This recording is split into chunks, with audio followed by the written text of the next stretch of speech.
There's a broader point here, and I mentioned the AMBOs, the teachers, the nurses, the police, the Julian Knight thing. I understand you're not across that, but this government is getting an image, giving the impression to the public that they just can't do it because these things drag on and don't get fixed. I hear what you say.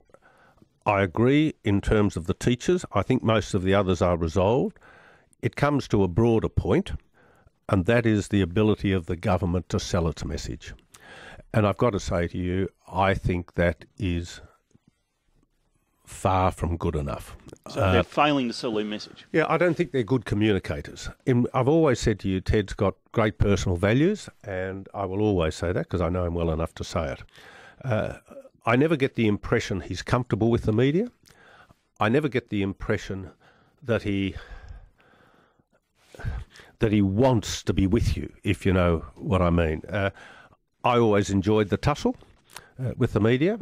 I think it's nice that someone doesn't feel they owe their life and living to the media, but as a leader of a party and as a government, you've got to be able to communicate your message. So if I give you an illustration, so go back to the teachers. I don't know what the hiccup is. I wish someone would explain to me why it can't be resolved. Now, whether that's the nurses or whether it's the government, you and I don't know what is the sticking point. Take another illustration. There's an article in one of the papers today about the Baillieu government not doing anything. Again, this thing about major projects, etc. I know that they're spending $4 billion this year on infrastructure. But do you have any idea where they're spending that money? Okay, well, so if they're not communicating well, who wears it? It has to be the leader, doesn't it? It's his job. Well, in part it's the leader's responsibility to sell the message, but it's also the team around him.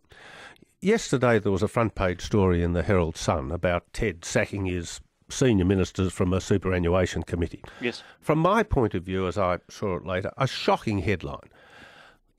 The truth behind that, and it's something that you argued for a couple of weeks ago when we spoke about, Ted was actually saying, we're going to take the administration of the Parliamentary Superannuation Fund out of the hands of the parliamentarians and put it into the Emergency Essential Services. Not bad idea. Arm's length. A journalist rang up the Premier's department in the evening, said we're going to run this story tomorrow. A member of the Premier's press office gave answers back later at night, which allowed that story to be run when in fact it was a good initiative, which if the government had been on the front foot, the public would have totally supported what the Premier was doing. As it turned out, they're seen to be reacting to questions from the media rather than leading. They haven't been in government 5 minutes. They've been there 2 years. Now, if it's not working, that rests at the top, surely. Well, it rests in that top management group, but I think that's where a lot of frustrations are coming from. I know he's of good value. I know that he's got the state's budget under control as best he can. I know that they're spending a lot of money on infrastructure. But the reality is the public still think the Baillieu government is not doing enough. I actually think they're doing well, and I know they've got major projects in the fore. But you think they're failing to tell people, to communicate? No, not failing to tell, failing to communicate in a way that the public understand. They're reacting rather than leading. Now, this thing with Julian Knight, I don't know whether it's got any merit to it or not. You tell me, though, if they have got something there that locks up Julian Knight for life, why wouldn't you announce it? Go on the front foot. I tell you, 95% of your listeners would agree with that, based on common sense. So it's a good news story. So now we're in an argy-bargy, or you're in an argy-bargy with the government. What's this we hear about secret legislation? Ted's apparently responded and said, look, we've got a program in place. But so we've lost the initiative. My frustration is you've lost the initiative. The government's lost the initiative. On this issue. If they've got anything there at all, I don't know. As I say, I have every respect for the individual. I have every respect for what they're doing and what they're trying to do. But the public don't clearly understand because their communication, their media strategy. They open up the Frankston link, right, the bypass. Wonderful piece of infrastructure.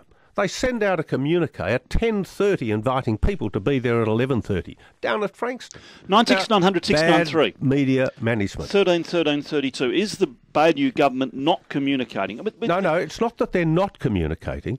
It's just that they're not communicating well. They're communicating. Okay. Are they not communicating more well? More often than not, they're responding. Or is there a rather chance that they're not doing anything? Because that's the impression. They hang do on. nothing. No, It's no, your mate John Kennedy. Do something. I know, but I know, and you know, they are doing something. I've just said they're spending $4 billion on infrastructure this year. That's a lot of money, of public money. You've got to be able to afford it. But the public don't know that, and they don't understand where it's been spent. Ted Baillieu, your assessment, and his government, and their communication, 96900 693 13 13 32.